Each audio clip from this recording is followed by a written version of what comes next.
He was left alone, shackled by the window, starving, freezing, forgotten in a locked house buried under snow.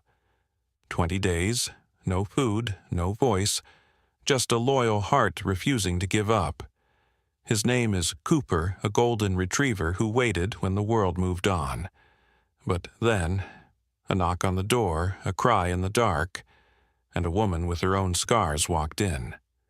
What they uncovered would reveal betrayal, courage, and a truth buried beneath frost and fear. What happens next will leave you speechless and believing in miracles again.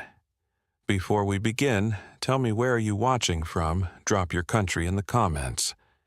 And if you believe no dog should suffer in silence, hit that subscribe button. Because this story will stay in your heart forever. Asheville, North Carolina, a mountain city draped in charm and old brick, now blanketed under the heaviest snowfall it had seen in decades.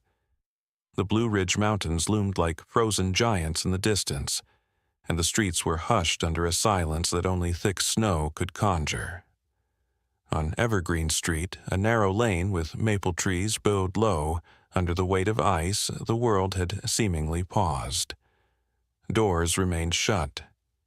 Chimneys coughed out reluctant warmth.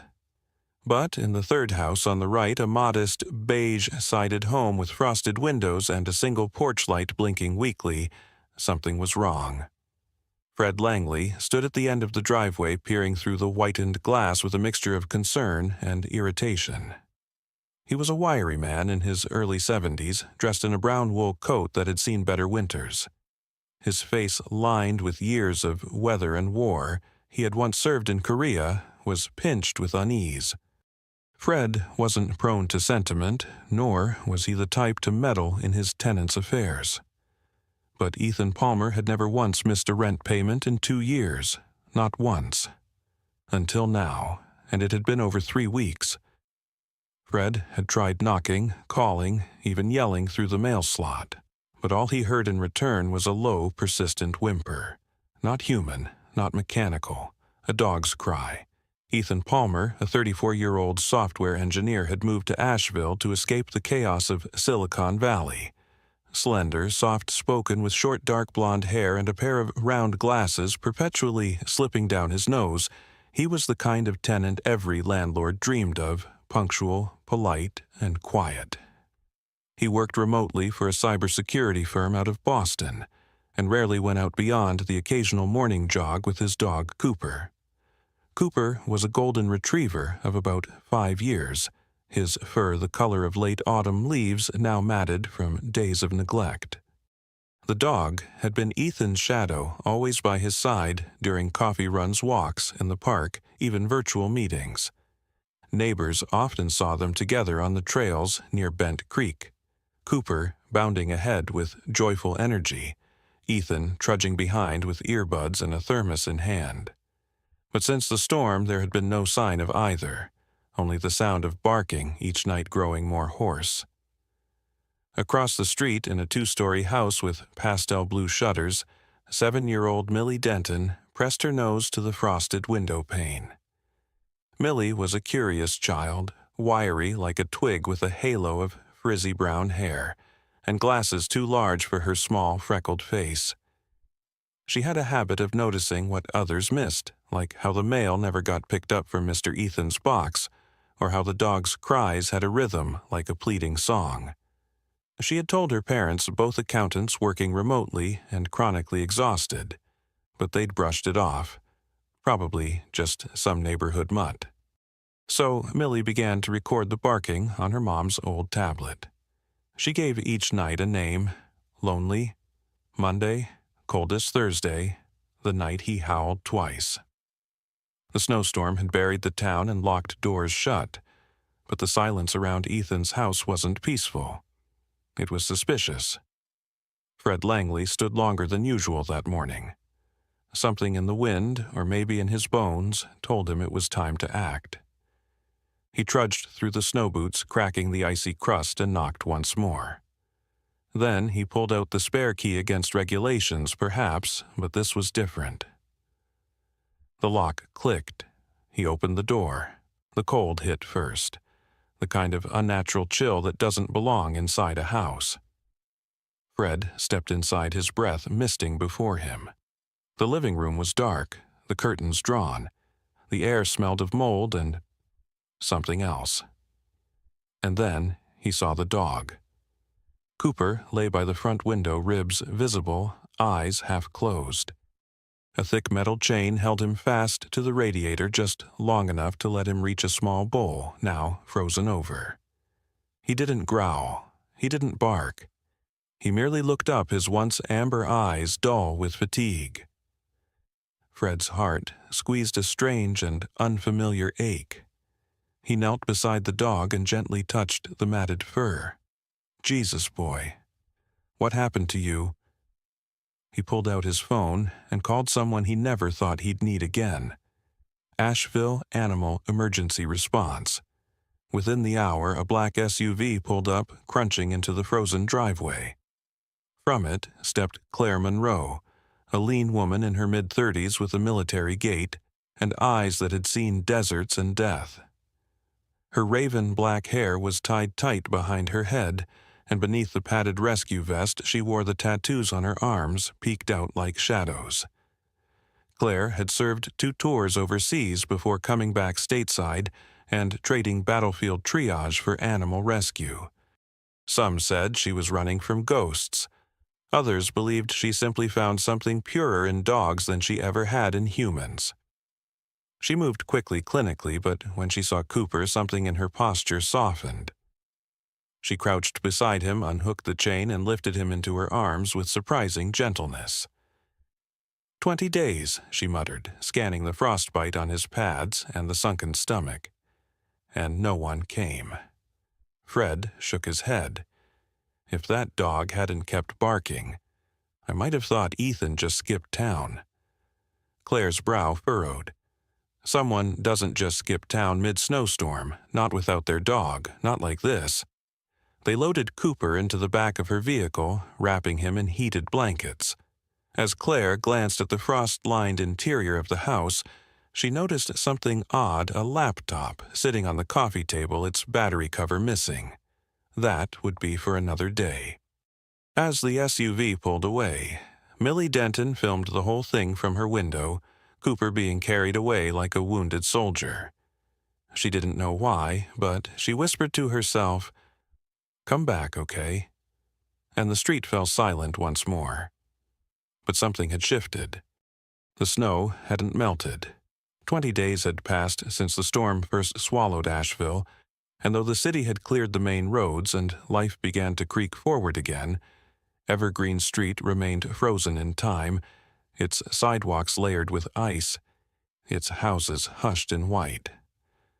But one house, beige-sided and still cold to the touch, had become the quiet center of a growing noise. Inside the back seat of a black rescue SUV, Cooper lay limp on a fleece blanket, his once glossy golden coat now tangled and dulled to the color of ash. His breaths came shallowly steam, briefly visible from his nostrils, before dissolving into the cold air inside the car. Claire Monroe kept glancing in the rearview mirror, her eyes narrowed and jaw tight. She had seen war. She had patched bleeding soldiers on foreign soil, dragged men heavier than herself through rubble and sand. But something about this dog, a creature abandoned by everyone but his own faith, stirred something brittle and buried in her. Claire was 35, tall, and lean, her frame sculpted by years of discipline. Her black hair was always tied back, not out of vanity but practicality. Her arms inked with symbols of survival, a hawk feather coordinates of her fallen unit. The paw print of the therapy dog who once saved her peeked beneath the sleeves of her jacket. Since leaving the military, she had traded commands for compassion, joining a local rescue network that handled cases no one else had time for. Animals that weren't just lost, but forsaken. She pressed harder on the gas. "Hang in there, boy," she whispered, one hand briefly reaching back to touch Cooper's paw. It twitched slightly in response. Back on Evergreen Street, the wind had picked up again. In the pastel blue house across the road, Millie Denton sat curled on the living room rug, her tablet balanced on her knees. Her parents were working upstairs glued to screens and quarterly deadlines. She had used the quiet to upload something she hadn't told them about, a compilation video of Cooper's barking recorded every night since the storm began. The video, titled "The Dog Who Waits," was just over 3 minutes long. It began with a whimper and ended with silence. In between were clips from different nights, snow falling past the window, Cooper's silhouette behind the frosted glass, the escalating desperation in his barks. Millie had added a single line in the description: "No one is helping him. Please share." Within hours, the video was reposted on a local Facebook group, then on a rescue page, then on a neighborhood watch subreddit. Comments poured in. "Has anyone called Animal Services? This is heartbreaking. Looks like the Palmer house. Where's the owner?" Millie refreshed the page every few minutes, heart pounding, cheeks flushed. She didn't fully understand what going viral meant, but she knew something important had happened. She also knew it wasn't over. At the Asheville Animal Emergency Center, Cooper was rushed through double-glass doors by Claire and 2 vet technicians. The building was clean, warm, and bright, inside a stark contrast to the grim air of the house he came from. Dr. Louise Kramer, the attending veterinarian on shift, was in her early 40s, with short-cropped blonde hair, rounded glasses, and a voice like warm tea. Efficient, but gentle. She was built like someone who'd spent more years lifting animals than gym weights, and had the steady patience of someone who never raised her voice. Claire explained quickly. 20 days alone, chained no water, extreme cold. Dr. Kramer ran her hands gently along Cooper's body, calling for fluids, heating pads, and a full metabolic panel. "He's lucky," she murmured, "but just barely." Cooper was moved into intensive care.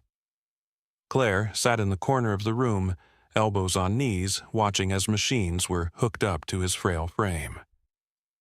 Her breath fogged the window behind her. She didn't speak, didn't cry, but she stayed.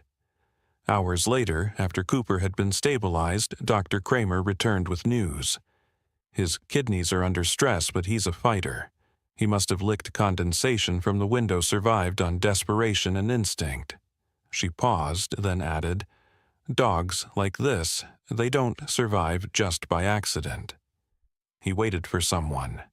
That takes more than willpower. That takes love. Claire nodded, silent. Her fingers absently traced the patch on her jacket, her unit emblem faded but never removed. In the military, she had once believed that loyalty was earned through rank, forged through orders. But since returning, she'd learned it often came wordlessly through a dog who waited 20 days in the cold for someone who didn't return. Back at the Palmer house, the police had now sealed off the front entrance. Fred Langley stood beside a young officer giving a brief statement. The officer, named Darren Lewis, was 28, fresh-faced with a buzz cut, and a habit of tapping his pen against his clipboard. He listened attentively, took notes, and promised to escalate the report. But Fred could tell he didn't yet understand the weight of what was unraveling. That night, Millie climbed into bed with her tablet glowing softly. She saw her video had crossed 10,000 views. Comments were pouring in. Someone had tagged local news. Another offered to donate for Cooper's treatment. For the first time since the snow began, she smiled, not because everything was okay, but because she'd done something that mattered. Cooper survived the night. The next morning, with snow still thick across the lawns of Evergreen Street and ice glittering like broken glass on tree branches, Claire Monroe returned to the beige-sided house that had been Ethan Palmer's home. The front steps creaked under her boots as she climbed them. The lock had been temporarily removed by the police for investigation, and she pushed the door open slowly as if the house itself might protest. It was no longer just a space of neglect and silence. Now it was evidence. Claire entered flashlight in hand, though morning light filtered weakly through the curtains. The air remained frigid, and the faint scent of stale air and dog fur lingered. She kept her gloves on. Part of her training from years ago, a soldier never trusts a quiet room. She began in the living room. The place was tidy in a way that suggested habit, not pride. The coffee table held a few books, an empty tea mug with the stain of dried mint at the bottom, and a closed laptop.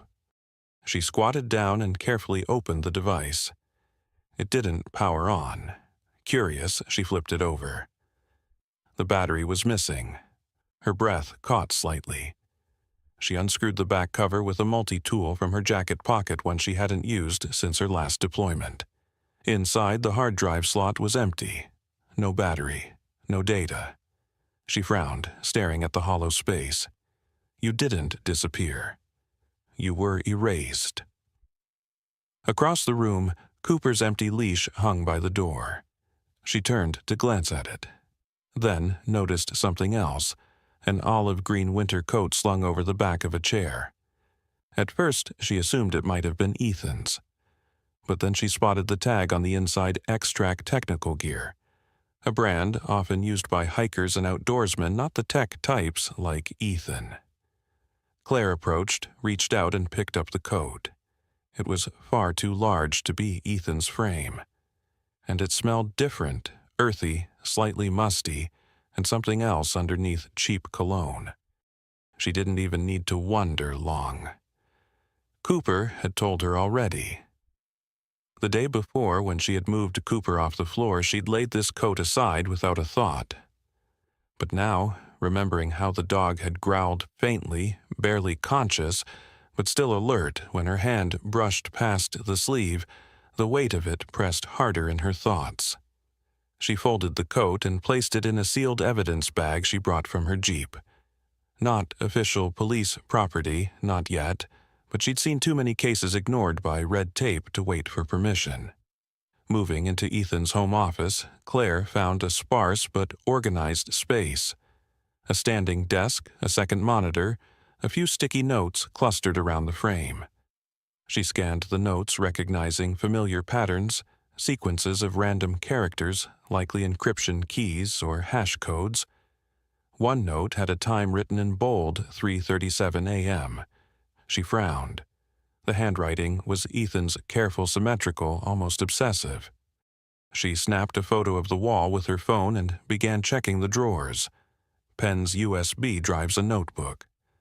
She opened the notebook and found pages of handwritten code binary Java fragments log dates. Near the back, the language shifted. Personal notes. Phrases underlined data breach potential. Jackson insists this is secure redundant backups no longer in my control. Jackson. Claire didn't know who that was yet, but the name felt like a warning. She took the notebook and slipped it into her bag, continuing her sweep. Nothing else seemed disturbed, no signs of a struggle, no broken glass, no overturned furniture. It was a clean disappearance. Too clean. She walked into the small kitchen. The sink was dry. A bowl of cereal had fossilized in the corner, and the fridge emitted a sour whiff when she cracked it open. The man had vanished mid-routine. Back at the front hallway, she paused.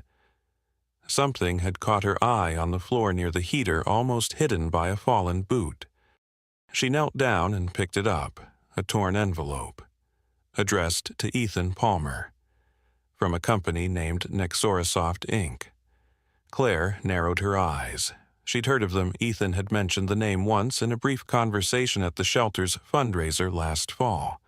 A rising tech firm with high ambitions and rumors of security loopholes. She folded the envelope and tucked it into her coat. Before leaving, she stood in the middle of the living room and took one last look around. There was no sign of forced entry, nothing stolen. Yet something was definitely taken, Ethan's presence, his routines, his data. She remembered something a commanding officer once told her overseas. The absence of evidence is still evidence. You just need to know how to read the gaps. She left the house and locked the door behind her. As she stepped onto the sidewalk, her breath sharp in the cold, she saw a familiar figure across the street.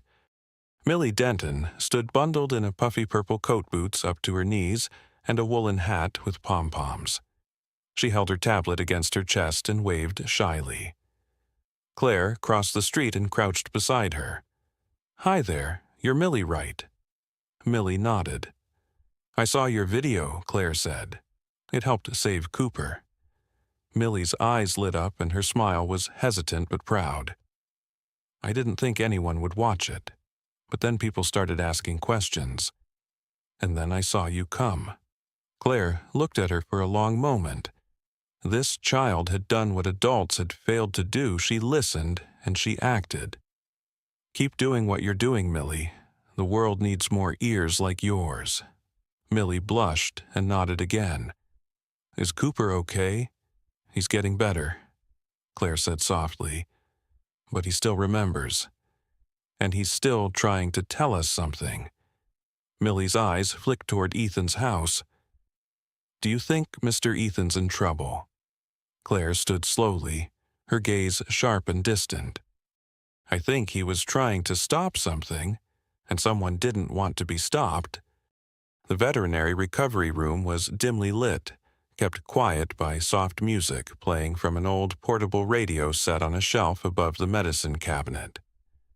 Claire Monroe sat cross-legged on the tile floor beside Cooper's cot, a notebook in her lap, and several zip-locked evidence bags spread out in a semicircle between them.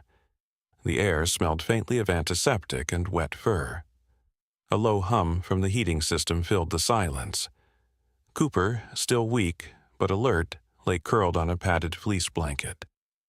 His golden coat had been gently cleaned, revealing patches of his original luster beneath the thinned fur. His ribs still showed, but he'd begun to eat again. More importantly, he was watching. His amber eyes tracked Claire's movements now, no longer dulled by starvation. There was awareness again, recognition, perhaps even trust. Claire pulled out a small bottle cap filled with peanut butter and held it to his nose. Cooper gave a few cautious sniffs, then a slow, deliberate lick. She smiled faintly and made a note. Claire had moved into the overnight observation room with him sleeping on the cot nearby. She hadn't planned to stay this long, but something about Cooper's eyes, those eyes that mirrored her own exhaustion, made her stay. She spoke to him often, softly, as if confessing to an old friend. "You ever trust someone with everything and they throw you under the wheels?" "Coop?" she asked, her voice, low, fingers, absent-mindedly brushing his ear. "Happened to me. Unit in Kandahar. We uncovered something we weren't supposed to. I spoke up, they shut me out, said I imagined it, called it stress, but they promoted him." Her tone didn't waver, but her fingers paused. "You know what hurt most," she continued. Not the silence. The silence made sense. It was how fast they turned their backs, how fast it all unraveled. Cooper stirred slightly and nudged her hand. She exhaled a sound caught somewhere between a laugh and a sigh. "You get it, don't you?" She reached into a small duffel bag at her side. One by one, she began to remove objects from Ethan Palmer's home items, gathered under the pretense of comfort cues, but in truth, part of her growing investigation. First came Ethan's red flannel hoodie, slightly frayed at the cuffs. Claire held it out. Cooper sniffed, then pressed his nose into the fabric, letting out a faint huff. Calm. Next, a USB drive keychain. He sniffed, blinked, and turned his head. No response. Then the olive green coat, the one too large to be Ethan's. Claire removed it from the evidence bag and unfolded it slowly. Cooper's posture shifted. He straightened, nostrils flaring. A low, restrained growl buzzed at the back of his throat. Claire froze. "There it is," she whispered. She carefully laid the coat on the floor, watching his body language.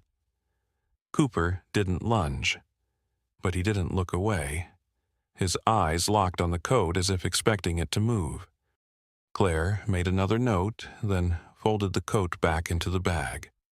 Later that day, a soft knock at the door broke the stillness.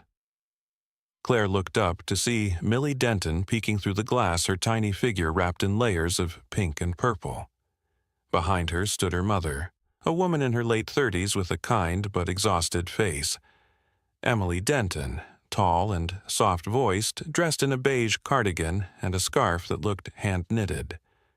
Emily gave a sheepish wave, mouthing, "Can we come in?" Claire opened the door. "Millie's been asking all morning," Emily said. "If it's okay, just a short visit." "Of course," Claire replied. "He's had a good day." Millie stepped inside like she was entering a sacred space. She tiptoed toward Cooper, clutching a small drawing crayon on folded paper. She knelt and unfolded it beside him. A simple picture, a yellow dog with floppy ears standing next to a smiling boy and girl. Cooper watched her. His ears twitched. Then, so slowly, it might have been imagined his tail moved, just once, then again. Claire blinked. Millie gasped, "Mom." He wagged. Emily put a hand to her heart. Claire knelt beside them. "That's the first time, since we brought him in." Millie looked up. "Does that mean he remembers good things?" "I think it means he knows he's safe." The visit only lasted 15 minutes, but it changed something in the room.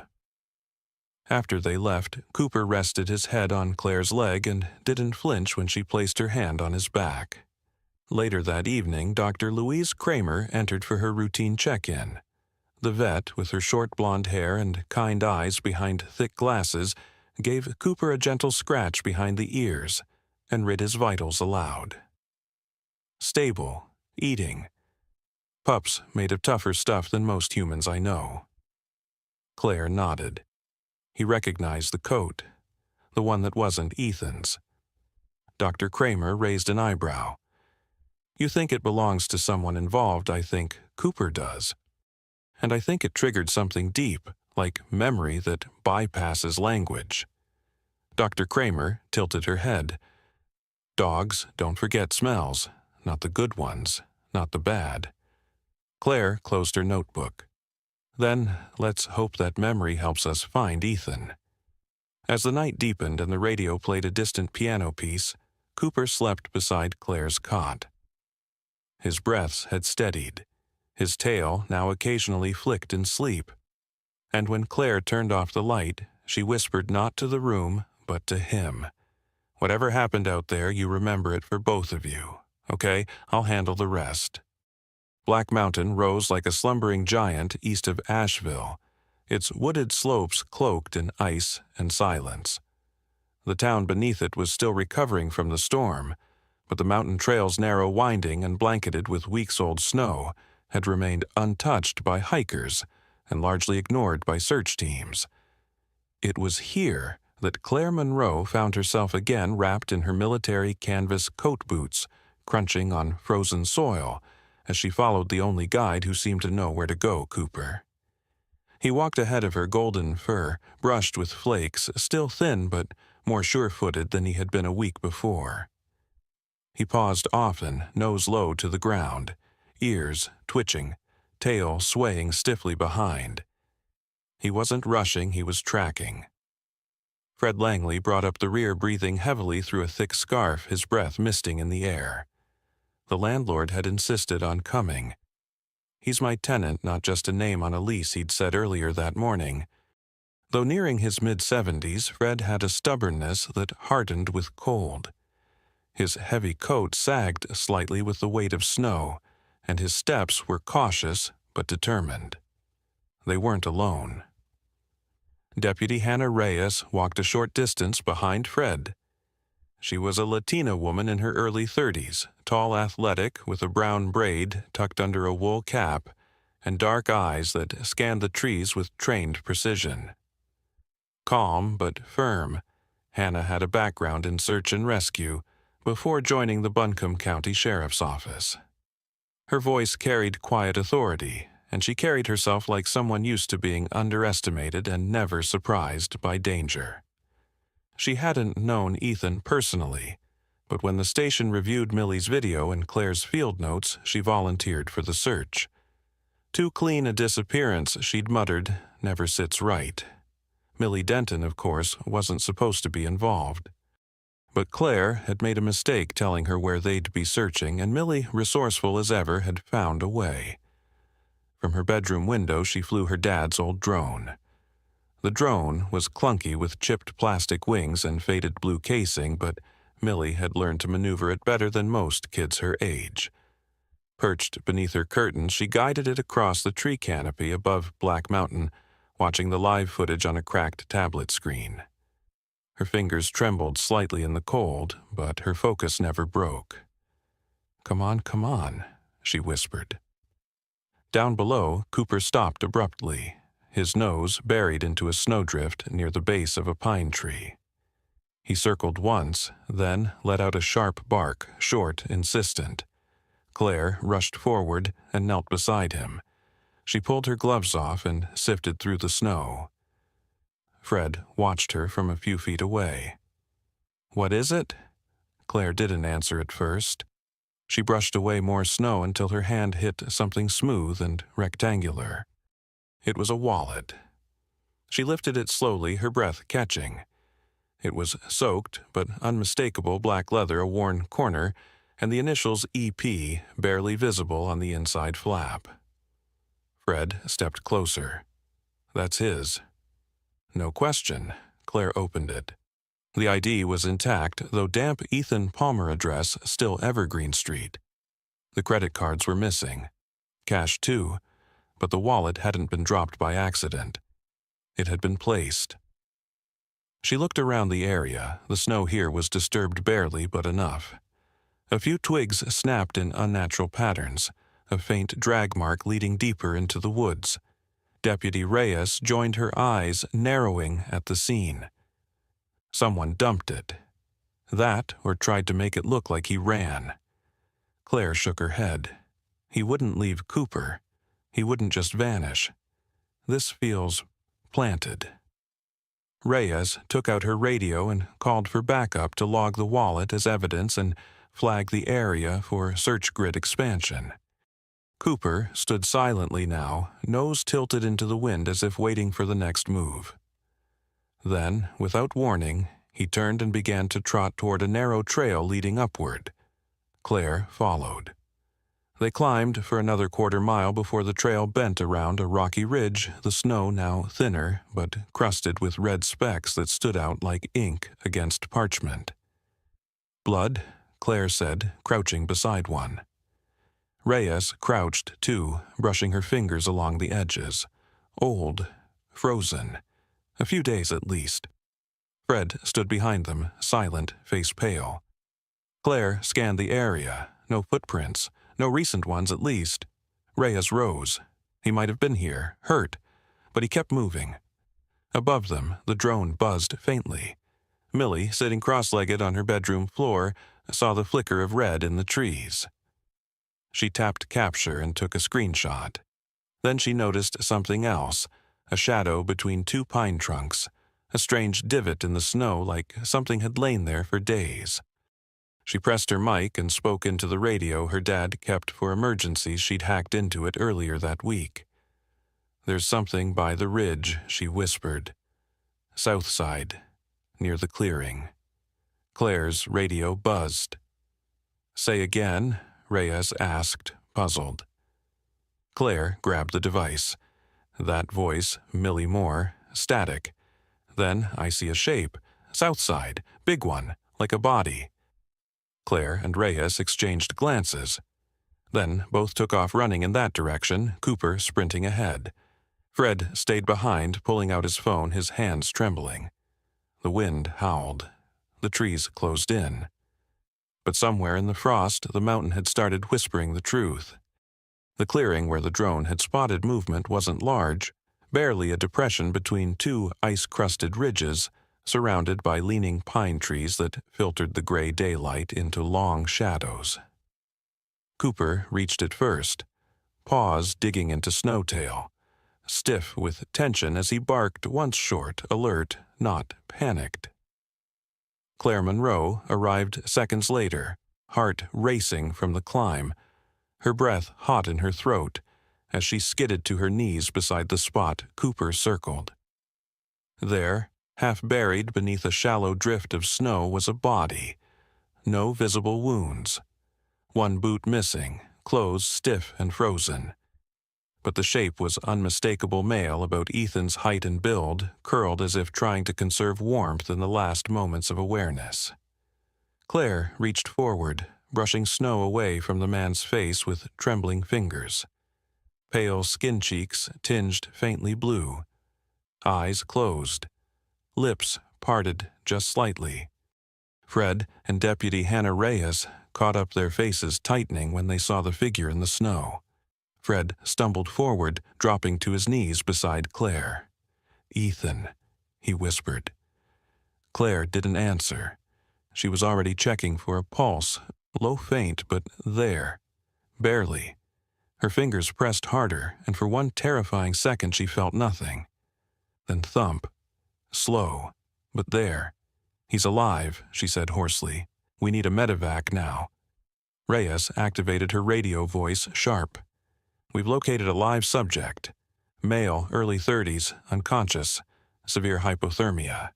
Prepare emergency response location, ping incoming." Fred sagged back, tears glistening unshed in his eyes. "I thought he was gone."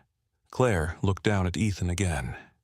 His face was still, but she could see the faintest flicker of movement beneath the closed lids. "He was close," she murmured. But the snow insulated him, kept his core from dropping completely.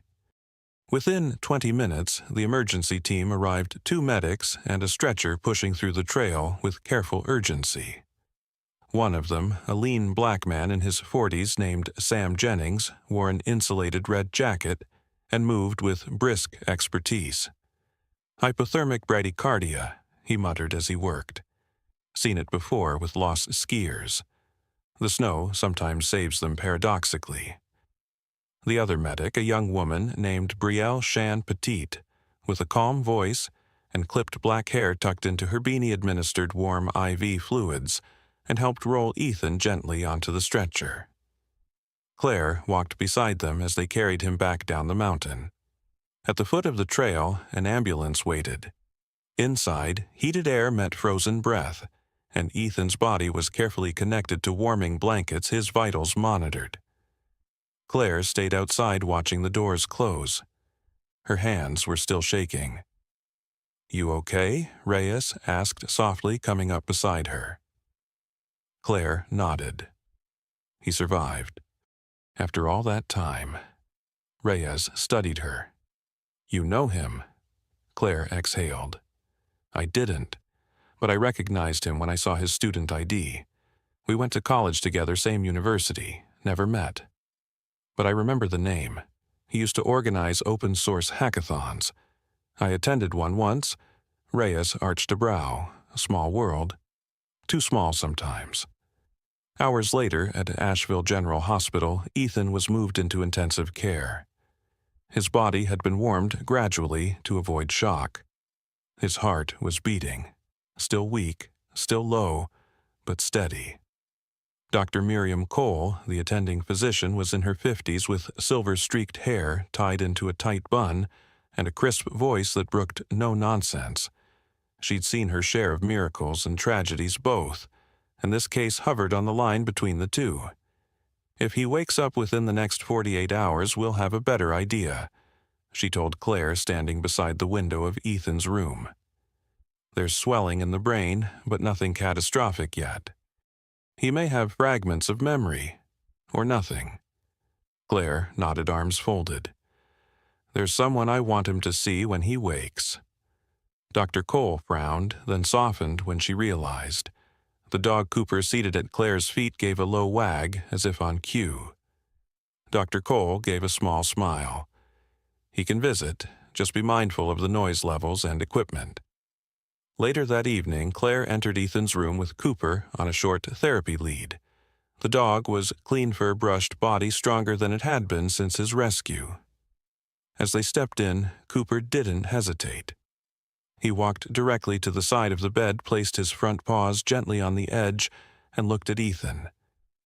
The machines beeped steadily. Ethan didn't move. But then something changed. His heart monitor, steady and slow, suddenly ticked upward. Just a little. 1 point, then another. Cooper let out a soft whine and licked Ethan's motionless hand. The heart rate climbed again. Claire stared, breath caught. A nurse peeked in from the hallway. "Did you see that Dr. Cole rushed in reading the monitor? Stimulus response. He's reacting." Claire leaned in close. "You remember him, don't you?" Boy Cooper's tail thumped once against the tile. In the hallway that night, the hospital lobby was buzzing, not with patients, but with something else, a small, impromptu ceremony. The Asheville Police Department had decided to recognize Millie Denton for her critical help in the rescue. Millie stood in her purple coat, holding the framed certificate with wide eyes, as the police chief, an older man with white hair and a kind voice named Russell Thompson, shook her hand and gave her a gentle pat on the shoulder. Sometimes, he said to the small crowd, heroes don't wear badges. Sometimes they wear snow boots and glasses.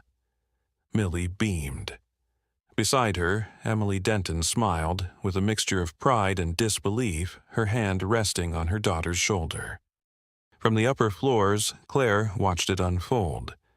She said nothing, but she smiled too. 3 days after Ethan Palmer had been found in the snow, the hospital room where he lay became the quiet epicenter of something far larger than anyone first imagined.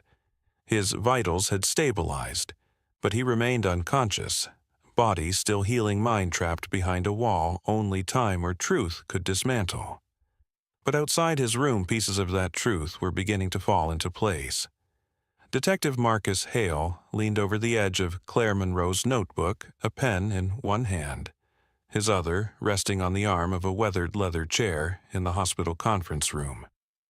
He was in his late 40s, African-American, broad-shouldered, with a face that looked carved by sleepless nights and dry sarcasm. His suit was rumpled, but his eyes were sharp, and he spoke in clipped tones like someone who didn't like repeating himself. "You're telling me your dog reacted to this jacket like it belonged to a ghost." Claire sat across from him, arms crossed, Cooper lying calmly at her feet. "He didn't just react, he growled. Same coat we found at Ethan's place. Too large to be his. We traced the brand tag. Custom-ordered limited edition, only 3 purchases in western North Carolina over the last year, one of them under the name Jackson Reed." Hale's brow twitched. Jackson Reed, co-founder of Nexrasoft. That's a big leap from missing hiker to corporate sabotage. "It's not a leap if Ethan was about to expose them," Claire replied evenly. "I found encrypted notes at his house. Handwritten codes. He was logging activity patterns, warning flags. Something about data being redirected, unauthorized access points tied to beta user platforms. Translation, massive consumer data theft probably being sold. And Ethan found the hole." Hale leaned back. So the partner tries to silence him, cleans the scene, dumps him in the mountains. Claire nodded, but underestimated one thing. She reached down and ran a hand along Cooper's back. The dog lifted his head, eyes alert. The dog didn't forget. The detective exhaled and flipped a page in his folder. "We've issued a regional BOLO on Jackson Reed. His condo was cleared out 2 days ago.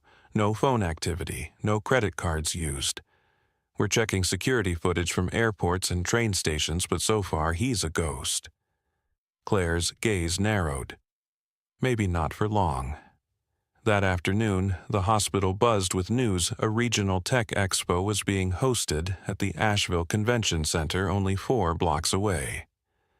Nexrasoft had once been listed as a gold sponsor before pulling out suddenly, but Claire dug deeper and found something else, an unnamed exhibitor registered under a Shell LLC, scheduled to present a closed-door demo of a cloud analytics breakthrough.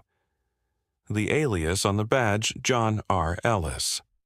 She had her doubts, especially when she saw the staff list included one familiar descriptor: a tall man, lean build, sandy blonde hair. Claire stood before the mirror in her small apartment near Biltmore Village, adjusting the plain brown wig and dull conference lanyard. She wore a gray blazer, a size too big, dark slacks, and a pair of thin reading glasses with no prescription enough to blend into the background. She looked down at Cooper, now wearing a sleek black service vest and a small body cam clipped to the side. "You ready to go, undercover soldier?" she whispered. He responded with a slow, steady tail wag. The convention center was a sea of sound and light. Tech startups pitched their prototypes in glass cubicles, and corporate recruiters scanned badges while sipping espresso. Claire moved like she belonged, her badge swinging against her chest, eyes scanning. Cooper stayed close, moving fluidly through the crowd. Near one of the private lounges at the back of the venue, Claire paused. Cooper had stopped. His ears perked forward, his nose lifted. Then his whole body stiffened. He gave a short, low growl, nearly imperceptible under the din of networking chatter. Claire followed his line of sight. A man in a charcoal suit facing away, speaking to a younger associate. Lean build, sandy blonde hair combed back. His name tag read J. Ellis. But Claire recognized the jawline, the voice, and Cooper. Cooper did too. The dog's muscles tensed, but he stayed beside her. Claire activated the body cam. Then she pulled out her phone and sent a silent ping to Detective Hale. In the seconds that followed, the man turned, glanced briefly toward them, and paused. His eyes flickered to the dog, to Claire, to the black vest, and something in his posture shifted. He began to back away subtly. Too late. From the side entrance, Hale entered with two plainclothes officers. Claire met his eye and gave the signal. Jackson Reed Hale's voice cut through the room. Hands visible. Step away from the door. For a moment, Reed hesitated. Then he turned and bolted. Chaos broke loose. People ducked. Vendors shouted. Claire unclipped Cooper's lead. Go. The golden retriever darted forward, agile and purposeful. Jackson weaved past booths, knocking over a display of VR headsets, but Cooper was faster. He cut the man off near the loading dock doors, barking sharply. Reed froze, hands raised. Officers tackled him seconds later. As they cuffed him, Claire approached, breathless but steady. Jackson turned his head. "You're the vet lady," he spat. "You don't know what you're messing with." Claire didn't flinch. "Neither did you. You messed with the wrong dog." Back at the hospital that evening, Claire returned to Ethan's room. The lights were low monitors, steady. She sat beside him, Cooper lying quietly at the foot of the bed. "You're safe now," she murmured. The truth came out. She didn't know if he could hear her. But Cooper shifted closer and rested his head on Ethan's leg, and the monitor beeped just a little faster. Sunlight spilled through the windows of Asheville General like honey across a wooden table, soft, warm, and unhurried. After weeks of ice and storm, the town was thawing, and in room 212 so was a man once left for dead. Ethan Palmer blinked slowly against the light, his body still stiff, his face pale, but his breath steady. Machines beeped in calm rhythms beside him, monitors charting his return to life like a slow, deliberate song. Claire Monroe stood at the doorway, one hand on the leash of the golden furred figure at her side. Cooper's ears perked. He didn't wait for instruction. He trotted to the side of the bed, placed one paw gently on the mattress, and looked into Ethan's eyes. Ethan, blinking, focused slowly. "Coop." His voice was a rasp, dry and thin, but laced with disbelief and relief in equal measure. Claire approached. "He never stopped waiting for you." Ethan's fingers moved with effort, reaching toward the dog's face. Cooper leaned in tail, brushing the metal bed frame as it wagged. The touch between them was light, but it was enough memory met devotion, and something long frozen began to melt. Dr. Miriam Cole entered moments later, clipboard in hand, glasses slipping slightly as always. She was smiling. "Well, Mr. Palmer, you've managed to do what 99% of coma patients don't. You woke up with a dog on your chest and a national news crew asking for interviews." Ethan managed a smile, weak but sincere. Over the next few hours, the hospital became a flurry of controlled activity. Detectives interviewed Ethan, confirming the attack, the data breach, and Jackson Reed's betrayal. With the video from Cooper's body camera, clear, high-definition footage showing Jackson's presence voice, and flight combined with Ethan's own recovered memory, the case was sealed. In a formal statement later that week, Detective Marcus Hale addressed the press. Dressed in his usual dark suit, jaw set with grim satisfaction, he announced thanks to coordinated efforts between law enforcement, a dedicated animal rescue worker, and one very loyal golden retriever, Jackson Reed, has been formally charged with attempted murder, obstruction of justice, and corporate fraud on a federal scale. Applause followed, but the spotlight fell not on Hale, nor even on Ethan, but on Claire. She stood beside Cooper, modestly dressed in a gray blouse and dark slacks, the dog's service vest still bearing a faint scuff mark from the chase. The mayor of Asheville, Eleanor Tate, a silver-haired woman in a tailored navy coat with eyes sharp as quartz, stepped forward. For exceptional courage, service beyond duty, and the protection of a life that may have otherwise been lost, we are proud to nominate Claire Monroe for the Medal of Civil Valor. Claire blinked, clearly stunned, but managed a soft thank you as the medal was pinned to her chest. Cooper barked once, tail sweeping like a metronome. Afterward, as the sun began to set behind the Blue Ridge Mountains, Ethan sat outside the hospital in a wheelchair wrapped in a blanket. Claire stood beside him, a little stiff, unused to quiet admiration. "I remember you," Ethan said, suddenly, voice low. "You came to that hackathon in sophomore year. You didn't code, but you sat in the back taking notes on network defense protocols." Claire raised a brow. "You had a man bun." Ethan chuckled, then winced. "Don't remind me." There was a long pause. Then he added, "I don't know what comes next, but I know one thing: I want Cooper to have a family again. And I'd like that family to be you." Claire looked down at the dog, then back at him. "What about you? I'd like to be part of it too," Ethan said, "if you'll have me."